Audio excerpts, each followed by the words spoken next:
नमस्कार दोस्तों, बाजार हाट न्यूज़ चैनल के एक नए एपिसोड में आप लोगों का बहुत-बहुत स्वागत है।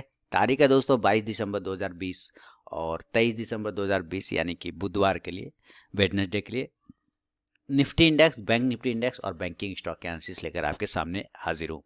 सबसे पहले आपका फीडबैक चाहूँगा। कल अगर आप लोगों ने मिस किया हो अगर मेरे निफ्टी बैंक निफ्टी वीडियो को ज़रूर एक बार देखिएगा। उसमें मैंने साफ एक बना के बताया था कि जिस तरह से एक कैंडल यहाँ पर रेड बनी है, तो हो सकता है कल आपको यहाँ पे चांसेस बनेंगे। मैंने यहाँ पे एक कैंडल ग्रीन बना के दिखाया था कि एक कैंडल आपको ग्रीन देखने को मिलेगा। ठीक है, ये चांसेस मैंने आपको कल बताए थे और बिल्कुल आज मार्केट देख रहे हैं कि एक ग्रीन कैंडल बना के क्लोज कर रहा है ना। ये चीज़ें जो मैंने कल बताया एनालिसिस, क्या उसके हिसाब से मार्केट ने बिहेव किया नहीं किया, आप मुझे बिल्कुल फीडबैक जरूर दीजिएगा। और मैं फिर से एक बात कहना चाहूँगा कि कल मार्केट में एक छोटी सी रेड कैंडल आपको और बनती हुई मिल सकती है। छोटी सी एक रेड कैंडल बनती हुई मिल सकती है। रीज़न है इसके बहुत सारे, ग्लोबली तो हैं ही, लेकिन साथ ही एक्सपायरी डे को भी देखते हुए एक्शन बनेगा, क्योंकि फ्राइडे को मार्केट बंद है क्रिसमस का, तो थर्सडे को एक्सपायरी है। वीकली वीकली है ये, तो मंथली वाला है ना।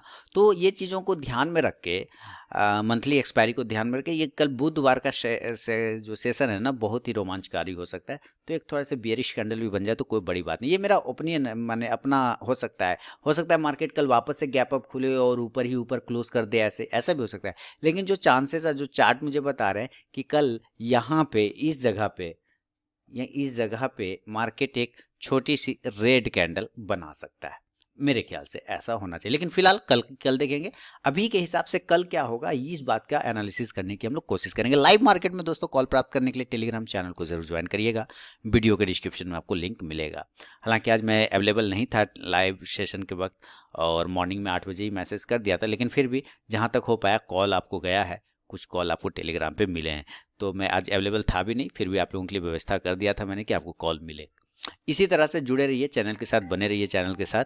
अभी देखिए यहाँ पे निफ्टी ने जो ये कैंडल बनाया है, ये कैंडल लगभग लगभग इस पूरे कैंडल का 50% हम लोग मान सकते हैं, है ना। ये पूरा 50% की ये कैंडल, यानी 50% तो उसका कवर कर गया है ये।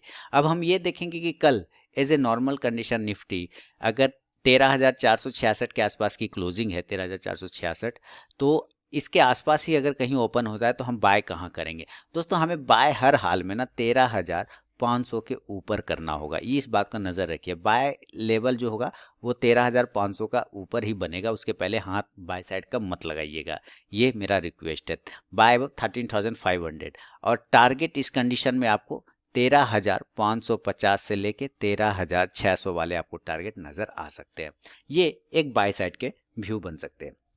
एज ए नॉर्मल कंडीशन अगर इस जगह पे ही आसपास ओपन होता है 13,470, 13,480, 13,490, 13,450, तब की मैं बात बता रहा हूँ कि ये मेरे लिए बहुत ही इंपॉर्टेंट काम करेगा लेवल 13,500। अब अगर हम लोग सेल साइड की बात करते हैं तो सेल हमारा कहाँ पे होगा। सेल के लिए जो हमें सेलिंग करना है वो 13,400 के नीचे ज़्यादा बेहतर होगा।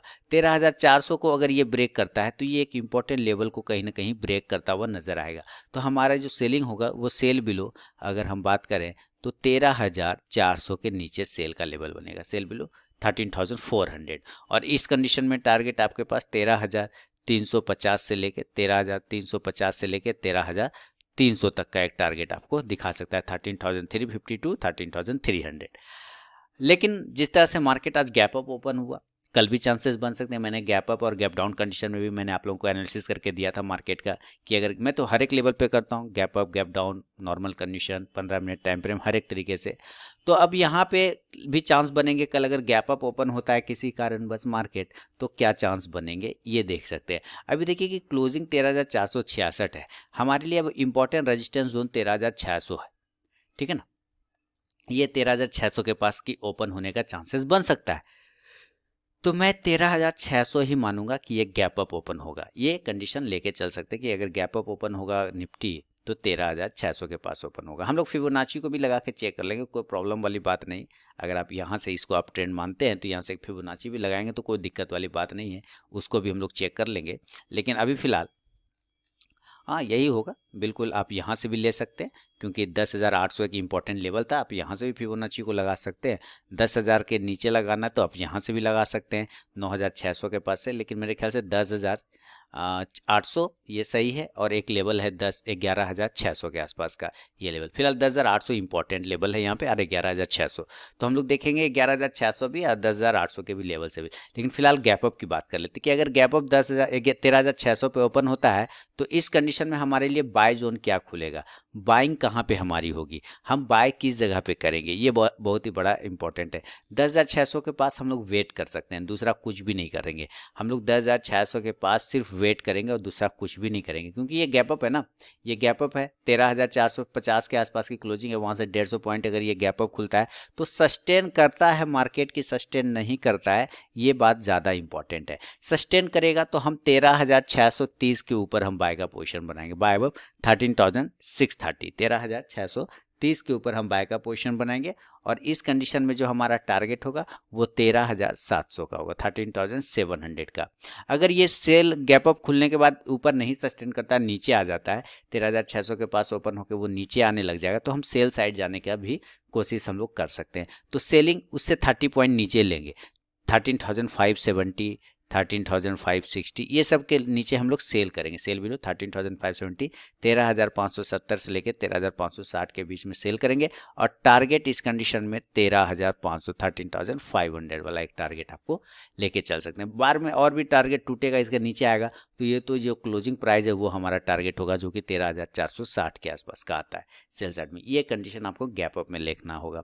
अगर ये गैप डाउन हो जाता है तो अभी की गैप डाउन मेरा लेवल तो अभी हम वही लेवल मानेंगे, क्योंकि अब हमारा 13,200 ही इंपॉर्टेंट सपोर्ट निकल के आ जा रहा है। तो हम गैप डाउन की भी बात 13,200 पे ही करेंगे, गैप डाउन उसके पहले नहीं। हालांकि क्लोजिंग 13,300 किया है तो उसके ऊपर का भी सपोर्ट लेवल लेके आप चल सकते हैं कि 13,300 के पास भी आप ओपन कर सकते हैं, उसमें भी कोई प्रॉब्लम नहीं। रिजेक्शन बहुत ज़बरदस्त 13,200 से मिला है, तो अभी हमारे लिए अब इंपॉर्टेंट सपोर्ट लेवल 13,300 भी हो सकता है, ये कोई बड़ी बात नहीं। 13,300 को भी हम मान के चल सकते हैं कि अगर गैप डाउन लेवल होगा तो 13,300 पे। तो अगर 13,300 पे होता है तो एक लाइन लगाना चाहेंगे हम लोग 13,300 पे। तो चलिए 13,300 पे एक लाइन लगाते हैं, और ये लाइन लग गए 13,300। अब ये 13,300 का जो ये प्राइस है ना, 13,300 का जो ये प्राइस आप देख रहे हैं, इस कैंडल का बिल्कुल लो पॉइंट है और इस कैंडल का बिल्कुल क्लोज पॉइंट है, उसी के आसपास कहीं ना कहीं वो ओपर क्लोज होने का कोशिश किया। इसका लो है 13,311 और इसका क्लोजिंग है 13,328, तो इसका अंदर 13,300 भी एक इंपॉर्टेंट सपोर्ट बन के आ रहा है। तो हम बाय वहाँ पे कहाँ करेंगे, बाय करेंगे 13,328 था, वहाँ हम 30 के ऊपर करेंगे, 13,330 के ऊपर हम बाय का पोजीशन बनाएंगे, उसके पहले नहीं। गैप डाउन ओपन होगा 13,330 को जब ब्रेक करेगा तब हम बाय करेंगे, और टारगेट इस कंडीशन में 13,400 का, और दूसरा 13,460 वाला, ये आपको टारगेट लेना होगा। अगर हमें सेल करना होगा तो हम 13,300 पर ओपन होगा नीचे, अगर जरा सा भी ब्रेक करता है तो सेल का लेवल खुलेगा 13,260 के नीचे, सेल बिलो 13,260, और टारगेट 50 वाला आप लेके चलने की कोशिश कर सकते हैं, ये गैप डाउन कंडीशन में। तो गैप अप और गैप डाउन में बाय और सेल लेवल, साथ ही नॉर्मल कंडीशन में मैंने आपको निफ्टी का बताया। मैं इसी वीडियो में बैंक निफ्टी और बैंकिंग स्टॉक्स की भी एनालिसिस करता हूं, जैसा कि आपको पता है, मेरे नए व्यूअर को पता नहीं है तो मैं बता दूं, मेरे इस चैनल पे banking stocks, bank Nifty 3 stocks intraday के लिए मिलता है, साथ ही heavy weight stock analysis, short term call, positional call, psychology video, बहुत सारी चीज़ें मिलती रहती है सारे इस चैनल पे। तो आप इस चैनल को अगर सब्सक्राइब नहीं किया, सब्सक्राइब करिए, साथ ही बेल का आइकन भी प्रेस कर लीजिए, जिससे मेरे वीडियो की लेटेस्ट नोटिफिकेशन मिलेगी आपको सबसे पहले। तो शुरुआत करूंगा निफ्टी के बाद, जो गैप अप गैप डाउन, वो अभी इसके और भी एनालिसिस करना बाकी है। अगर आप 15 मिनट का टाइम फ्रेम देखते हैं इसको, तो 15 मिनट के टाइम फ्रेम पे ये क्या बता रहा है, इस चीज़ को हम लोग देखना चाहेंगे। ये देखिए, ये 15 मिनट के टाइम फ्रेम पे मैं कन्वर्ट हो गया, आप देखेंगे यहाँ तो gap down open, gap up open हुआ, आज गैप अप ओपन हुआ लेकिन नीचे आया। हाँ, कल के लो से जस्ट ऊपर का एक लो बनाया और वहीं से ये बाउंस कर गया, और बाउंस करके ये एक रेंज में फंसा रहा। आप देखिए, एक रेंज में रहा, अप और डाउन एक रेंज करता, बाद में इसने ब्रेकआउट करके ऊपर गया है, यानी कि अब इसका रेंज बड़ा हो गया, रेंज हो गया 13,500 वाला। आप देख रहे हैं ना, ये एक बड़ा रेंज बनाने की कोशिश कर रहा है। तो 13,500 के ऊपर इसीलिए मैं कह रहा था कि आप अगर पोजीशन बनाते हैं तो थोड़ा सेफ रहेंगे। अगर हम फिबोनाची लेवल लगाते हैं 10,800 से ड्रॉ करें, या अगर मेरे ख्याल से जो 10,800 वाला लेवल बताया वो लेवल भी सही है, 10,800 वाला। अगर यहाँ से अगर हम फिबोनाची को ड्रॉ करते हैं और 11,600, तो दोनों ही कंडीशन में क्या लेवल निकल के आएगा, क्या लेवल पे निफ्टी खड़ा है, ये भी हम लोग चेक करेंगे। ये लगा लिया मैंने, मान लेता हूँ फिबोनाची, और यहाँ से फिबोनाची को 10,800 से, और ये ऊपर कहाँ तक गया ये लेवल चेक करेंगे। ये ऊपर गया एक 13,800 के आसपास गया ना, 13,776। तो अभी जो निफ्टी अगर 10,800 को अगर सपोर्ट मान के हम लोग फिबोनाची ड्रॉ कर रहे हैं, तो ये हमें कंप्लीट दिखा रहा है 0.236% के बीच में, और ऊपर है 0 का लेवल। तो जब तक 13,000 को ब्रेक नहीं करता है, जब तक 13,000 को ब्रेक नहीं करता है, तब तक बड़ी गिरावट नहीं मिलेगी। ठीक है, यानी हमारे लिए खतरे की घंटी 13,000 के नीचे होगा, उसके ऊपर बिल्कुल भी नहीं होगा। अब इसी लेवल को मैं ऊपर बढ़ाता हूँ, और ये इंपॉर्टेंट लेवल जो है 11,600, अगर यहाँ से ड्रॉ करते हैं, तब क्या दिखाता है कि निफ्टी ने 0.236% को बहुत अच्छे से होल्ड किया और वहीं से बाउंस किया। यानी कुल मिला के अब इस कंडीशन में भी देखते हैं तो 13,000 कुल मिला के 13,000, 12,900 जो लेवल आ रहा है वो इंपॉर्टेंट लेवल आ रहा है 0.382 का। ये जब तक नहीं कटेगा ना, टेंशन लेने की बात नहीं है। नीचे की साइड में जब तक ये नहीं कटेगा, कोई टेंशन वाली बात, घबराने वाली बात बिल्कुल भी नहीं है। तो ये निफ्टी का दोस्तों पूरा एनालिसिस दिया मैंने आपको, लेवल बताया हर एक कंडीशन पे। ज़रा बैंक निफ्टी का भी चार्ट लगाता हूँ, और चलिए बैंक निफ्टी को भी चेक करते हैं कि बैंक निफ्टी क्या बना रहा है। ये आ गया बैंक निफ्टी। बॉडी तो गायब कर गया इसने तो बॉडी बनाया नहीं, खाया पिया है ही नहीं कुछ लग रहा है ना, गिलास तोड़ा बारह ना। तो ये दिक्कत है, बॉडी है ही नहीं। जिसमें बॉडी नहीं रहता ना, उसमें थोड़ा सा अलर्ट हो जाना होता है, सीधी सीधी समझिए। एक बॉडी नहीं रहने का मतलब है अगले दिन बॉडी आ भी सकता है और बॉडी और ख़त्म भी हो सकता है, यानी कि पूरे के पूरे जीरो कर देगा, या तो ऊपर के साइड में चलाएगा या नीचे की साइड में। यानी कि वहाँ से क्लियर कट कन्फ्यूज़न वाला संभावना ज़्यादा होता है जिसमें कि बॉडी नहीं होती है। लेकिन इस चीज़ सब मार्केट में चलता रहता है, तो हम कल बैंक निफ्टी को भी देखेंगे। बाय करना होगा तो हम 29,750 के ऊपर बाय करेंगे, बाय अब 29,750, और टारगेट बहुत ज़्यादा हो कि नहीं हमें और जल्दी बाय करना है तो 29,700 के ऊपर भी बाय कर सकते हैं। हाँ, 29,700 के ऊपर बाय करिए, और टारगेट 29,800 से लेके 29,900 के 29,900 का। लेकिन मैं बोलूँगा कि अगर आप 29,750 के ऊपर बाय करेंगे तो ज़्यादा बेहतर होगा। 29,750 के ऊपर अगर आप बाय करते हैं तब आपको ज़्यादा बेहतर होगा। उस कंडीशन में 29,850 से लेके 30,000 तक के एक टारगेट आपको देखने को मिल सकते हैं बैंक निफ्टी में बाय साइड के लिए। अगर हम सेल साइड की बात करेंगे तो सेलिंग हमारा कहाँ होगा ये ज़रूरी है। सेल का लेवल खुलेगा 29,550 के नीचे, sell below 29,550, and then target 29,400 और 29,250। ये हमारा एक टारगेट होगा नॉर्मल कंडीशन में बैंक निफ्टी में। इसी को ध्यान में रख के अगर हम गैप अप और गैप डाउन की भी बात करें बैंक निफ्टी, दोस्तों लाइव मार्केट में कॉल प्राप्त करने के लिए टेलीग्राम चैनल को जरूर ज्वाइन करिए। वीडियो के डिस्क्रिप्शन में लिंक मिलेगा, फ्री ऑफ कॉस्ट में आप कॉल वहां पे प्राप्त कर सकते हैं। तो गैप अप का कंडीशन दोस्तों मैं 30,000 वाला ही लेवल मान के चलूंगा कि अगर गैप अप ओपन होता है बैंक निफ्टी तो 30,000 के आसपास में ये ओपन हो सकता है। इस कंडीशन में ऑलरेडी मैंने बाइक लेवल जो बोले वही लेवल मेरा कल भी वैलिड होगा, वो होगा 30,100 के ऊपर। जब तक ये 30,100 को ब्रेक नहीं करेगा, हम लोग कोई भी बाय का पोजीशन नहीं बनाएंगे। और इस कंडीशन में टारगेट हमारे यहाँ पर से 30,300 से लेके 30,500 वाला हमारा टारगेट होगा। अगर गैप अप में हम सेल की बात करते हैं, अगर ये नीचे गिरता है तब हमारा सेल का जो लेवल बनेगा वो हो जाएगा, देखिए गैप अप अगर 30,000 के पास ओपन होता है तो होने दीजिए, कोई भी दिक्कत वाली बात नहीं है। और अगर ये नीचे 29,900 को ब्रेक करता है तब हम सेल करेंगे, सेल बिलो 29,900, और टारगेट इस कंडीशन में 29,700 का और 29,600 का एक टारगेट आपको मिलेगा गैप अप कंडीशन में। अगर ये गैप डाउन हो जाता है किसी कारणवश तो फिर हमारा लेवल क्या निकलेगा, गैप डाउन के लेवल देखिए ये 29,000 का एक इंपॉर्टेंट लेवल, लेकिन उसके पहले का एक लेवल है गैप डाउन का, वो मैं यहाँ पे मार्क करना चाहूँगा। वो है कल के कैंडल का जो है लो पॉइंट, हमारा गैप डाउन लेवल है वो है 29,200 के आसपास का बन सकता है। ये चांसेस आपको लेके चलना पड़ेगा, 29,200 के आसपास का भी एक लेवल बन सकता है।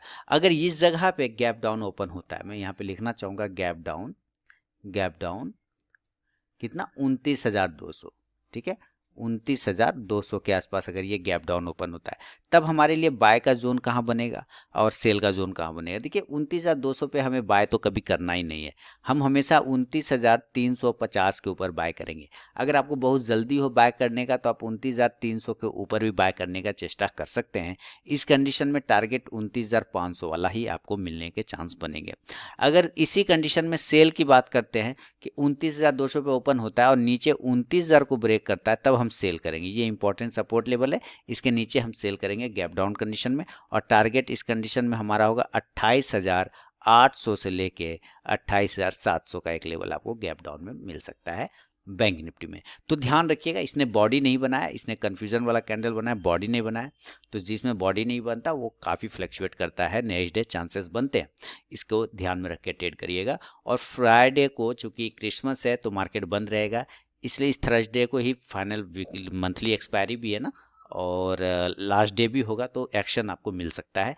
और हो सकता है कल आपको एक छोटी सी रेड कैंडल अगर निफ्टी में आता हुआ दिख जाए तो कोई बड़ी बात नहीं, ठीक है ना, जो मैंने आपको पहले से बताया। तो ध्यान में रखिए, कोई बड़ी टेंशन वाली बात नहीं, लेवल पे वेट करिए, लेवल आएगा तो ट्रेड होगा, नहीं तो नहीं। अब चलिए हम लोग बैंकिंग स्टॉक्स को भी देख लेते हैं और कौन सा बैंकिंग स्टॉक किस लेवल पे खड़ा है दोस्तों। चलिए तो दोस्तों एक्सिस बैंक पर आ गया। बैंकिंग स्टॉक्स में सबसे पहला स्टॉक एक्सिस बैंक। नजर रखिए एक्सिस बैंक, कल अगर ये 595 को अगर ये ऊपर के साइड में ब्रेक करता है तो इंट्राडे में आपको 600 से 610 तक का एक टारगेट दिखाएगा। बैंक ऑफ बड़ौदा की बात कर लें तो देखिए जैसा कि कहा था ये कंटिन्यू गिर रहा है, लेकिन 60 के ऊपर जब तक क्लोज नहीं करेगा नया पोजीशन नहीं बनाना है। 60 के ऊपर अगर निकलेगा तो 65 के टारगेट दिखाएगा। बैंक ऑफ इंडिया 50 के ऊपर निकलने के बाद नया पोजीशन बनाएगा। ये लेवल टेस्ट कर चुका है जहां तक है, अब कल यहाँ से इसको बाउंस करके ऊपर की तरफ भागना जरूर चाहिए। लेकिन पोजिशनल कॉल अगर आप लोग लेना चाहें तो 47 के ऊपर भी निकलेगा तो 50 तक एक टारगेट के लिए पोजिशनल कॉल लिया जा सकता है। केनरा बैंक 120 के ऊपर निकलने के बाद 130 से 140 तक का एक लेवल दोबारा से टेस्ट करेगा। फेडरल बैंक, सारे कैंडल आज पॉजिटिव मिल रहे होंगे जैसा कि आपने देखा वहाँ पे, लेकिन आपको कल का भी एक्सपायरी डेट तक का अगर आप होल्ड करते हैं, नज़र रखते हैं एक्सपायरी डेट तक में, तो ज़्यादा बेहतर स्ट्रैटेजी होगा कि एक्सपायरी डेट तक नज़र रखिए और उसके बाद फिर नया ट्रेडिंग डिसीजन लीजिए तो बेहतर होगा। फेडरल बैंक में 65 66 के ऊपर निकलने के बाद एक पोजिशनल कॉल कन्वर्ट होगा जो कि 70 तक का लेवल आपको दिखाएगा। HDFC बैंक बाय करेंगे कल अगर 1385 86 87 88 ये सब लेवल ब्रेक करेगा तो ये एक बार 1400 1420 तक जाने की कोशिश जरूर कर सकता है। ICICI बैंक की बात कर लूँ तो अप साइड में मूवमेंट 502 503 के ऊपर बनेगा। सेल करना होगा तो 490 के नीचे करेंगे, 95 के नीचे करेंगे, 490 से लेके 85 तक का टारगेट देगा। इंडियन बैंक 100 के ऊपर 100 के ऊपर जब तक अब नहीं निकले तो नया पोजीशन नहीं बनाना है इंडियन बैंक में। 100 के ऊपर निकलने के बाद पोजीशन बनेगा 110 से 120 के लिए। इंडसइंड बैंक पर नज़र रखिए, कल 860 के ऊपर अगर निकलता है तो अगर मूवमेंट बनेगा 880 से लेकर 900 तक के टारगेट के लिए। कोटक बैंक 1970 के ऊपर निकले के बाद 2000 का टारगेट तुरंत से दे देगा। ओरियन कोटक बैंक अगर ये नीचे ब्रेक करता है 1880 को तो सेल कर सकते हैं, टारगेट 1840 तक के मिलेंगे आपको। पंजाब नेशनल बैंक की बात करें तो लॉन्ग टर्म के लिए रखना है तो ज़रूर रखें। अभी फिलहाल स्टॉक एक ही रेंज में चल रहा है, ऊपर नीचे बार बार ट्रेड कर रहा है। 38 से लेके 40 तक का एक इंपॉर्टेंट रेजिस्टेंस जोन है, उसके ऊपर निकलने के बाद 45 तक का टारगेट दिखाएगा। RBL बैंक वापस से अब जब तक 225 ब्रेक नहीं करे कोई नया पोजीशन नहीं बनाएंगे। SBI देखिए जैसे मैंने यहाँ पे लाइन लगाया था कि यहाँ से इसको बाउंस होना चाहिए, बिल्कुल बाउंस कर रहा है। 260 के ऊपर निकलेगा SBI तो एक बार 270 तक का टारगेट इंट्राडे में दिखाने की कोशिश करेगा। यस बैंक कोई व्यू नहीं है मेरा। यूनियन बैंक 30 के ऊपर क्लोज करने के बाद 31 से लेके 33 तक जाने की कोशिश जरूर करेगा। बंधन बैंक देखिए एक अच्छा मूवमेंट है आज बंधन बैंक में, 6% का तेजी दिखा गया है बंधन बैंक में। कल अगर ये बंधन बैंक 400 को ब्रेक करता है ना दोस्तों तो ज़रूर भागेगा ये 410 से लेके 420 के टारगेट के लिए, तो नज़र बना कर रखिएगा बंधन बैंक पे। तो ये था दोस्तों निफ्टी, बैंक निफ्टी और बैंकिंग स्टॉक्स में मेरा अपना व्यू। वीडियो और एनालिसिस पसंद है लाइक कीजिए, फीडबैक दीजिए, साथ ही टेलीग्राम चैनल को ज्वाइन करिए लाइव मार्केट में कॉल प्राप्त करने के लिए। मिलता हूँ नेक्स्ट वीडियो में, तब तक के लिए बहुत बहुत धन्यवाद।